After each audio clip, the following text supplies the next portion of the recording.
you agree that what you just heard sounded kind of spooky, tense, and dramatic, then this video will be for you, because this video will explain why.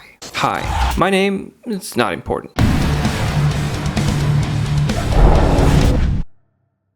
A lot can be said about how to make spooky or eerie sounding music. Obviously, things like sound choices, tempos, timbres, tuning, and overall ambience will have a big impact on how music is perceived. But that goes without saying, and is also very context dependent. What I want to focus on today is note choices. Because note choices, as opposed to everything else I just mentioned, tend to be fairly, shall we say, predictable, or at least somewhat general in their effect, at least enough so that a few basic principles will go a long way. Let's look at that intro again. I wrote this with the intention of demonstrating one simple concept: the eerie power of half steps. Because yeah, this whole piece is based around two half steps, as you can quite clearly see, moving from C sharp to C and from D sharp to D. Let's listen again.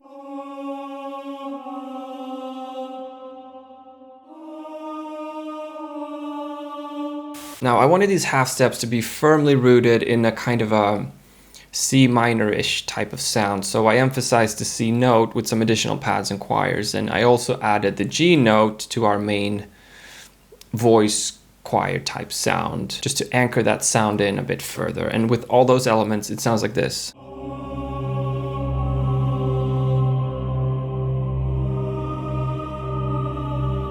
Half steps are great when you want to create tension, and you need tension if you want something to sound spooky, eerie, suspenseful. So obviously these half step movements occur 2 times each, from C sharp to C and D sharp to D 2 times. But for the second repetition, I thought we needed something more.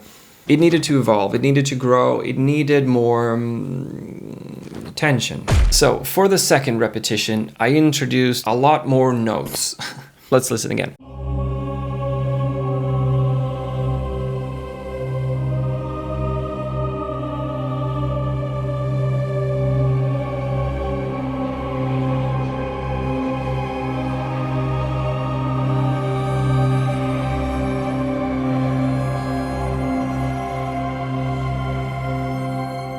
Even though that might have looked a bit chaotic perhaps, it all actually belonged nicely to the C minor scale, except for one note, the C sharp from our original half step movements. Because as you can clearly see here, we have 4 half steps in a row, which gives us 1 chromatic note, 1 note outside of the scale. And that is actually the next concept I wanted to cover in this video: chromaticism.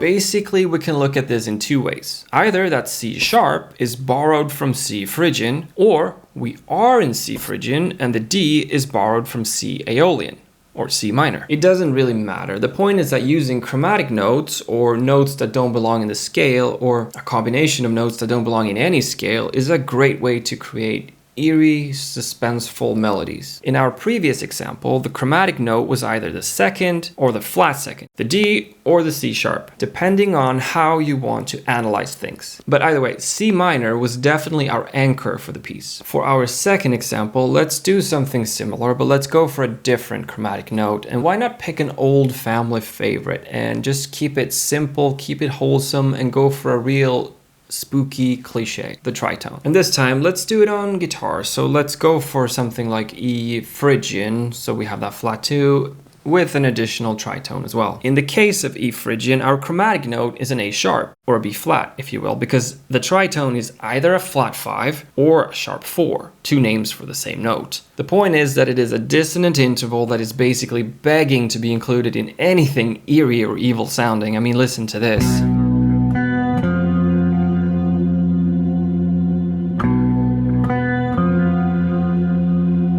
Now, ideally, I would have liked to write my spooky guitar music on an acoustic guitar, because I think that's such a good sound for that instrument. I mean, Opeth. But I don't have that option at the moment, so I decided to add an acoustic MIDI guitar as a sort of layer under my clean electric guitar. Hopefully it adds enough to give you an idea of the kind of sound I had in mind. Let's check it out.